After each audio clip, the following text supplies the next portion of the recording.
and but this is Corona. Yeah. This is a Dana White meme. My other video I actually prefer over this one. I'll link it now. And I saw this earlier in the week. Whew, this girl is, well, she's got some problems. She's having a real goddamn meltdown. You're going to have to let this one slide? What do you mean? The video that you sent. I want to make sure I have the right link. Yes, it's the right one. Oh, yeah. Are you guys ready? I am. Ready? I'm ready. Set. Whoa. Man, my grandma's so mean. I mean, this is a person who is on something, or this is a person who is getting abused by her grandmother. They got her. They got her. I mean, yeah. I'm looking at her license plate number at the end of this clip. Yeah, they got her. What a fucking buffoon. That's another she's too stupid to be around with the rest of us. She is. Yeah, the idea, because even if she's terrified of her grandmother, what is the escape plan of the idea? Don't worry, if I could just drive home, carefully take my bumper out of my car, where my grandmother doesn't know, I'll reassemble the car 2 blocks away so she won't know. That can't be grandma's car. Oh. She's got rims on it and aftermarket exhaust. Grandma's not rocking that whip. Yeah, but if grandma... Maybe she gets back and grandma's got gold teeth. Where you been, bitch?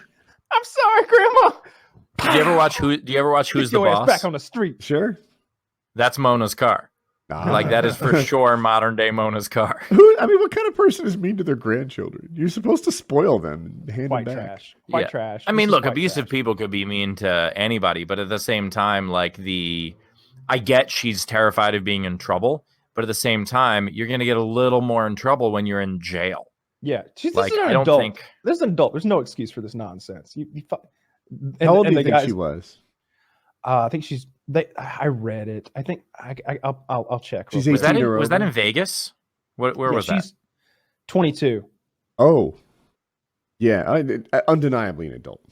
If she was 18 and in high school, I'd be like technically an adult, but not. Yeah. Someone in the comments also said my favorite part was that the windshield wipers were on. Yeah. Which is They need to raise the bar for getting a fucking driver's license in this country. That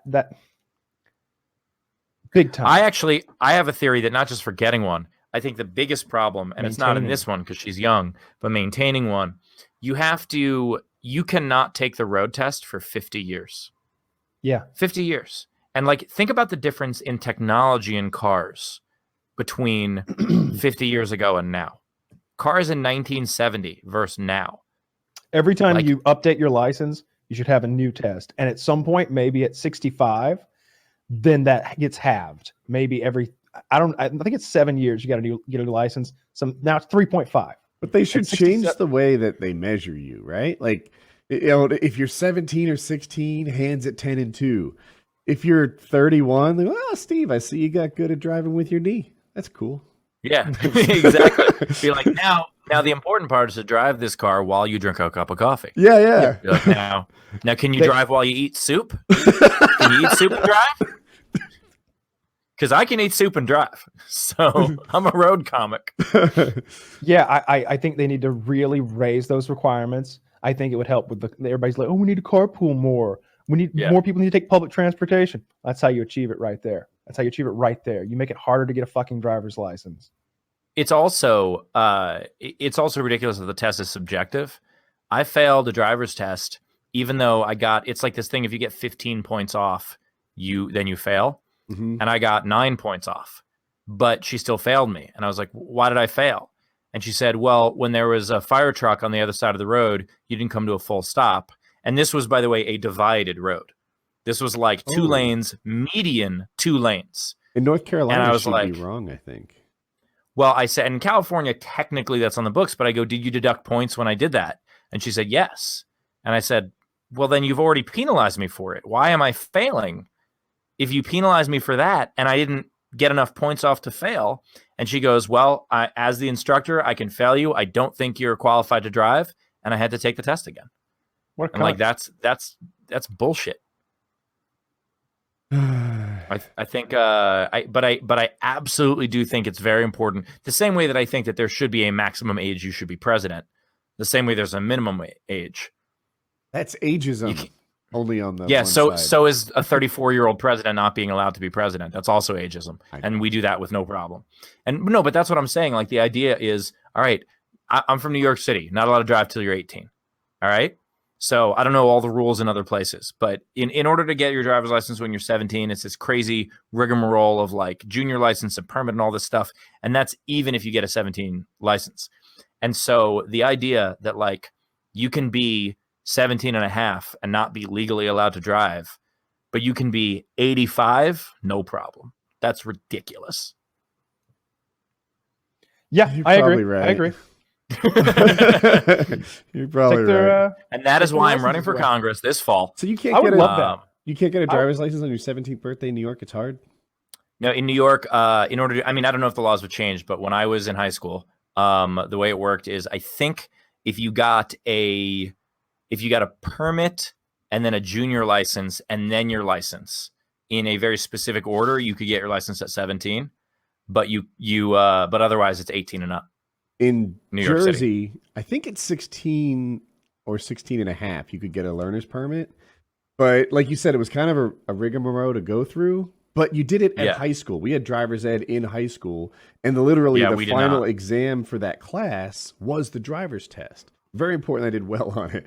And so like the high school kind of set you up to become a driver at 17. Yeah. No, not me. I remember our driver's ed saved you a ton of money on car insurance. Like if you had completed it and passed it and everything.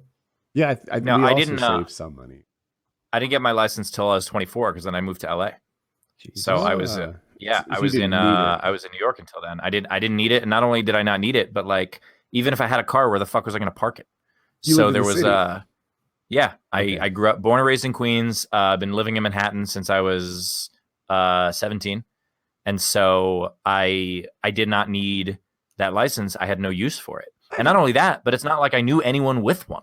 So like there were very few people. You grew up in the city. I'm curious about this. Yeah. What was your level of freedom like throughout your younger years? You know, when you were 13, were you allowed to take taxis by yourself? Like Well, my parents are Jewish, so none. But no, my level of freedom, actually, I was taking the subway. I mean, taxis, I guess I could have, but it's not like we had the money. Huh? So I was taking the subway by myself from the time I was 14. The first time, my parents, for some reason, were more okay with the city bus than the subway. Because I guess the bus, it was harder to keep transferring and going to other places. So I think I started taking the bus by my like I was able to take the bus with my sister when I was like 11. And then I was able to take the subway with my sister when we were like 12. But then I couldn't take it by myself till I was 14. The bus is pretty safe in Jersey. The people that are on the bus are sketchiest people. Yes, in Queens, I mean, it's just a way to commute. There's a lot of parts of Queens that aren't connected by subway, and so it's just another way to commute. You take the bus to if you're in Fresh Meadows or somewhere like that, you take the bus to the subway. But I took like the yellow bus to school. Because I went to school in Manhattan from the time I was 12. And, and I lived in central Queens. So we didn't have much freedom that way. But once we could take the train ourselves, we could go wherever the fuck we wanted. And then we had a ton of freedom. And actually, I think my friends and I got into less trouble than, I hear about people who grew up in the suburbs. And from the time they were 14, they were like drinking in a random park, breaking bottles in a parking lot, like whatever the fuck they were doing because they were bored. And we started doing like when I was 16 is when people started like smoking and drinking because we had other shit to do. We weren't as bored. We weren't just trying to fill time. Okay. I was just curious because, it's safer. Like Kyle grew up in a rural area. So he had like ATVs and the ability to go places, but there weren't, natural predators. Places all over to these go. Places. No, I just going. Yeah, but here's the thing. There are a lot more criminals in the city. But if someone gets you in the country, they're going to fuck you. Like I think that's the big difference. Sure. Like maybe. I don't know. We all saw Deliverance, Kyle. Don't deny it. I just mean that I'm way more terrified. I'm way more terrified than a criminal in the country because if you're in the countryside, no one's going to hear you. It's like space. Yeah, exactly. No No one one can can hear hear you you scream. scream. Let me do